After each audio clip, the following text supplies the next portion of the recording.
Now we're going to make the ID slot. Now if you don't want to use an ID slot, if it's not something that you would use, you can always put card slots at both ends of the lining. So you'd follow the same process as you did with the first lot of card slots and do them at the other end. It's very much a personal choice. You could just put one larger pocket to pop perhaps paper bills in. So, you know, paper money. It's very much a personal preference, and you can chop and change and personalise it as you wish. So you could actually just not remove the central part to make your ID pocket, and you could just use that as a pocket to put your paper money behind. So I have my piece of clear vinyl, and I'm going to be honest here and say that I don't actually cut the piece of clear vinyl from the pattern. I just cut it bigger, so I know that it's bigger than the pattern piece that I've got. I find it's easier to cut it bigger and trim it off. Simple as that.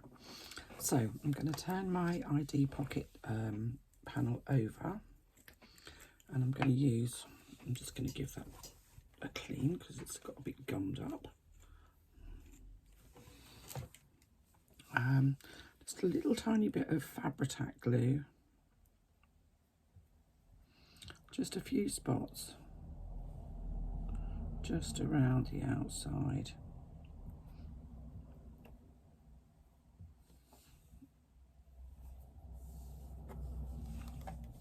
It doesn't have to be massive, and I know a lot of people don't like glue.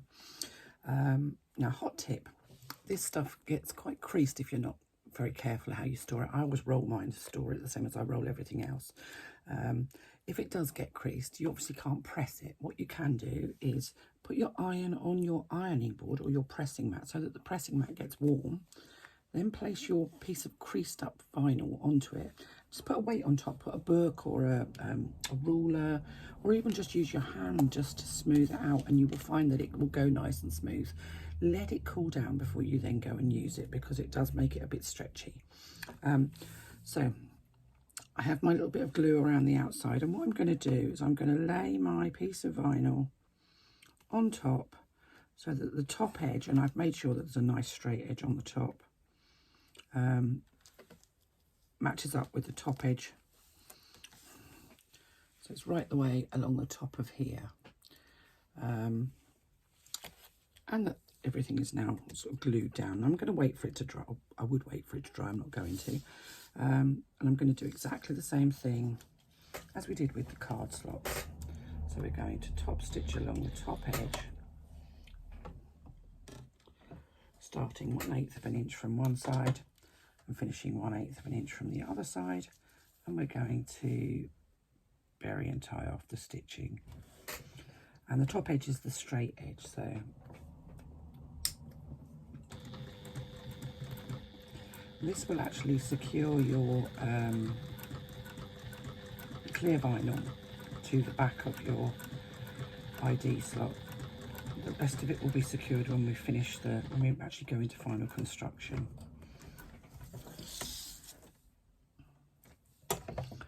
So again,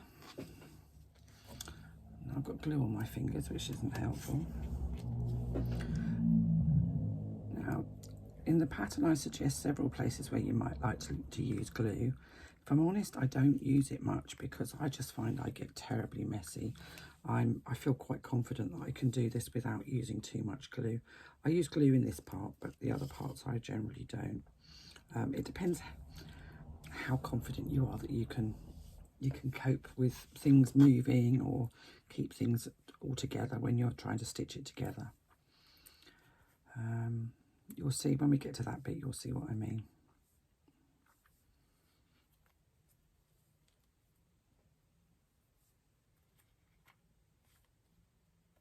So one,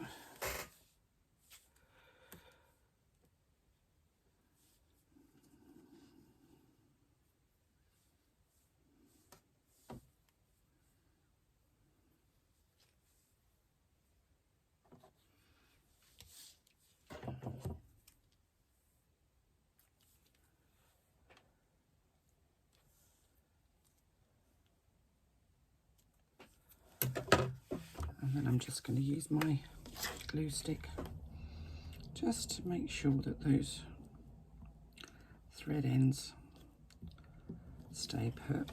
And I'm making sure that the thread ends are down behind the exterior panel. Let's just smooth that. There we go. Now, because I cut my vinyl bigger, at this point I now can just trim off any excess vinyl from around the outside. Be careful you don't cut into your ID slot though, because that needs to be the size that the pattern is. I just find it easier to do this than I do to actually try and line it all up. It's because I'm lazy. So there we go, one ID slot, nicely top stitched along the top. So I'll come back to you and show you how you fit that.